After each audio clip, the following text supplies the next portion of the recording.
It's the Opperman Report. Join digital forensic investigator and PI Ed Opperman for an in-depth discussion of conspiracy theories, strategy of New World Order resistance, high-profile court cases in the news, and interviews with expert guests and authors on these topics and more. It's the Opperman Report. And now, here is investigator Ed Opperman. All right. Welcome to the Opperman Report. I am your host, private investigator Ed Opperman. I'm the president of Opperman Investigations and Digital Forensic Consulting. And you can find a link at emailrevealer.com. You can go there and get a copy of my book, an autographed copy of my book, How to Become a Successful Private Investigator. This show is brought to you by GetTheTea.com, LifeChangeTea.com. You go to GetTheTea.com and check out this Life Change tea. Now, I've only been drinking this now. People have been keeping track of this. I started drinking this tea, and I have about one glass a day in the morning. And I started this about 2 weeks ago, and I just checked the scale. I'm down to 200 pounds. I was 211, 212 when I started. So I've lost about 10 pounds since I started drinking this Life Change tea. And it's definitely it is a life-changing tea. I tell you that for a fact. And you crave it in the morning when you first get up. It gives you energy. It helps you with your digestion and stuff like that. I used to take a lot of those Tums and stomach medicine, Alka-Seltz and stuff like that, and apple cider vinegar, but I'm just drinking this tea. And I still, out of habit, I go down, I pick up a cup of coffee in the morning, just out of habit, but I don't even drink the whole thing anymore, so I'm going to probably cut that out. I'm just so used to driving by there and picking it up every day. Life Change Tea at GetTheTea.com. Today we're going to have St. John Hunt. Is St. John Hunt online? Not yet. Get him now. He's here now? Okay. We're going to have St. John Hunt on the show today, who is the son of the Watergate burglar, E. Howard Hunt. Fascinating guy. He even has a tape of his dad, E. Howard Hunt, confessing to being involved in the JFK assassination. So, he's here. Okay, great. St. John Hunt. Mr. Hunt, are you there? I'm here. How are you? I'm good, man. I'm good. Why don't you remind the audience, who is St. John Hunt? Such short notice. I'm so pleased to be with you again. Yeah, it's great to be here. Your audio sounds kind of crappy, though. What? It does? Yeah, it does. It's really bad. Hey, maybe Danny, maybe we can make another call and try and get a better line. Is Danny there? How about this, John? Can you see the number on your caller ID? Could you just hang up and try and call it back?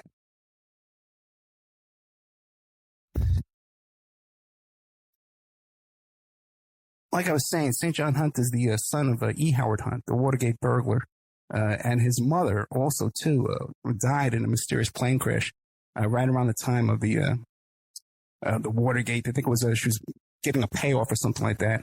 And a very mysterious plane crash. He's written 2 books about all this. And you can find it on his website as well. Okay, back. Okay, great. Okay, St. John, you there? Yes, I'm here. Okay, great. Yeah, that sounds a lot better. So, so you've written a couple of books. Tell the audience about yourself. Well, I'm the eldest son of a near legendary man of many years of covert operations in the CIA, and then later on in his infamous role as one of the part of the special investigations team known as the Plumbers, working for Richard Nixon, at which he spent 3.5 years in prison for the crimes he committed, which was a big surprise to him, because he said, like Nixon said in his interview, if the president does it, it is not a crime. Right. Being raised in a CIA family, I didn't find out my father worked in the CIA until I was 16. And it wasn't until fairly recently, in the last 5 years or so, that I found out my mother was a CIA contract agent. She originally worked in the OSS in the late 40s, tracking Nazi jewels and gold and cash around across Europe, and so she enjoyed her work.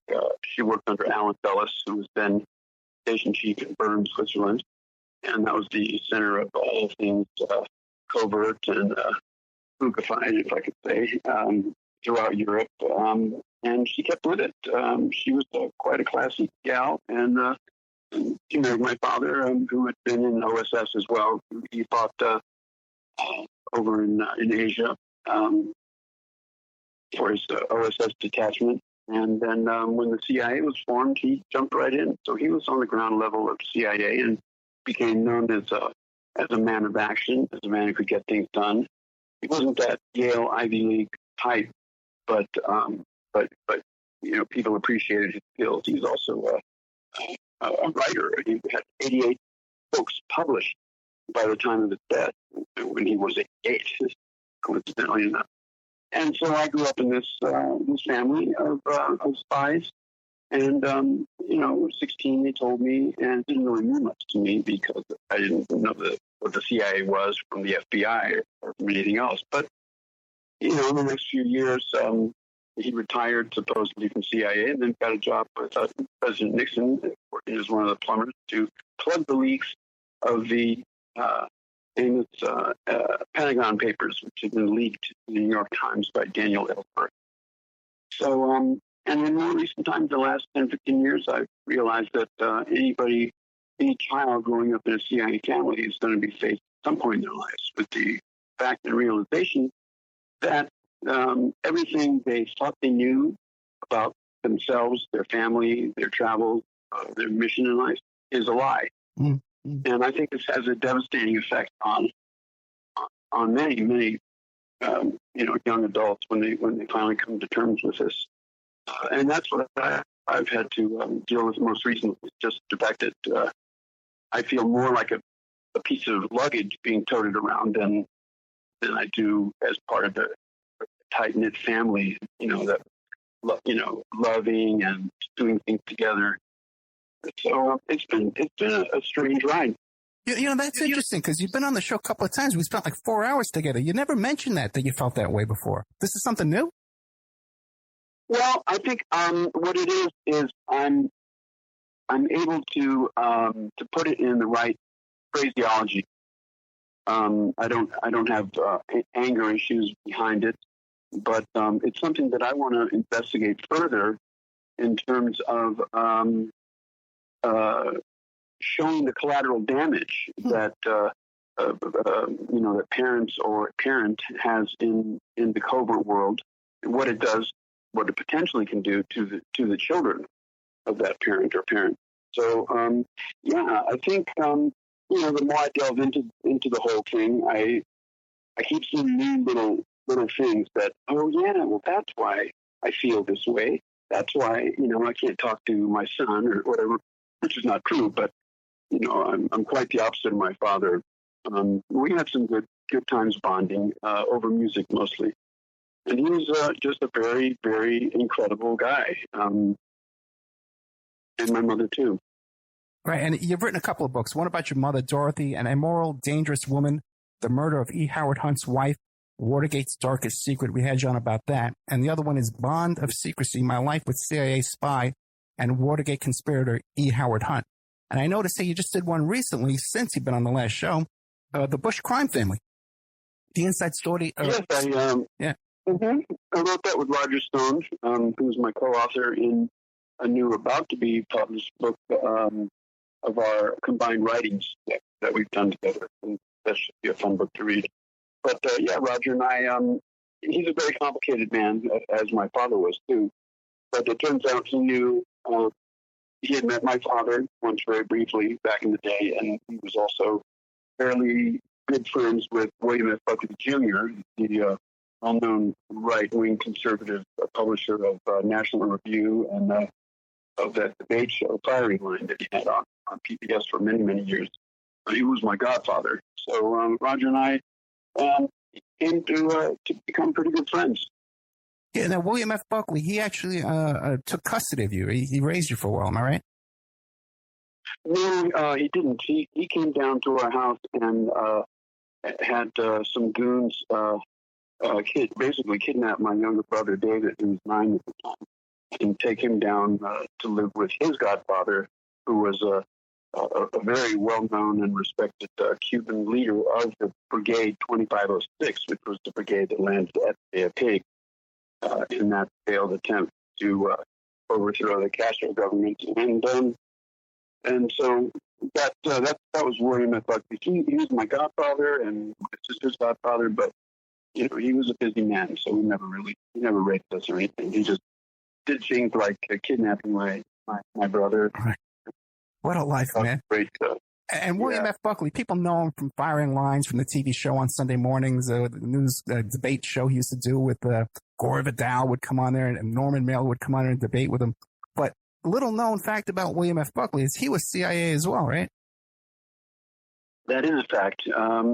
I think it's a little more well known now than probably 5 or 6 years ago. But my father met Buckley when Buckley was very young and recruited him into the CIA. At which time my father was station chief in the brand new Mexico City CIA station, and that's where he brought Uncle Bill, we called him, to be recruited in the CIA. And I think it's like the mafia. Once you're in the CIA or in the mafia, you don't really ever really retire. So, I mean, Buckley's always claimed that he was in the CIA officially for a few years, and then he wanted to move off to other pursuits. But, it's not that clean cut. Gotcha. Now, you were saying a minute ago that you have a new book coming out, co-authored with Roger Stone. What's going to be the topic of that book?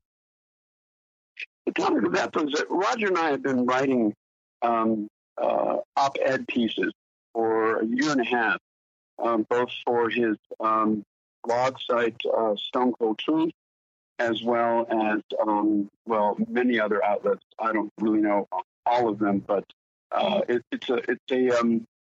it's really an inside view of the machinations of the Mueller investigation, his relationship with Roger's relationship with Donald Trump, with the Clintons, and all these things it's a fighting war of words, because as the mainstream media has pulled back so far from any truthful representation of the news or world events, people like Roger Stone and now myself have done what we can to write things and put the word out of it's not like that. It's more like this, And so this is a compilation of a little over a year's worth of writing, and it's quite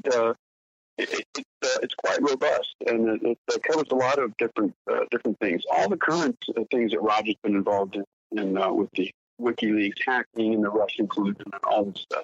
It's all in there. When can we expect this? That's going to be a bestseller. Well, I don't know. I hope it'll do some pretty good sales.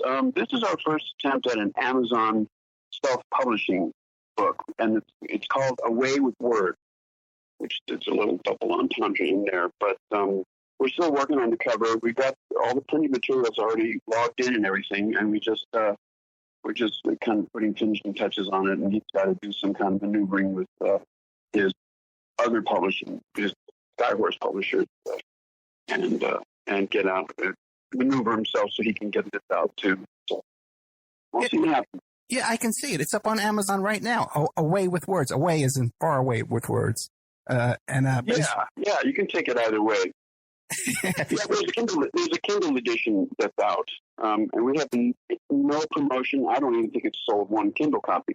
I just got it in there, and then I thought, well, doing the paperback copy is going to be a breeze, but it's not a breeze. It's a whole different ballgame. But we're getting there. It shouldn't take more than another 2 weeks or so to get everything finalized, and then we'll do a little press campaign, put it out, put the word out. Gotcha. Okay. I got another scoop. I got another Opperman Report scoop here. Great. This is good to hear. That's right. In fact, that's the first time it's been announced anywhere. I'll put out a press release because this is big news. Now,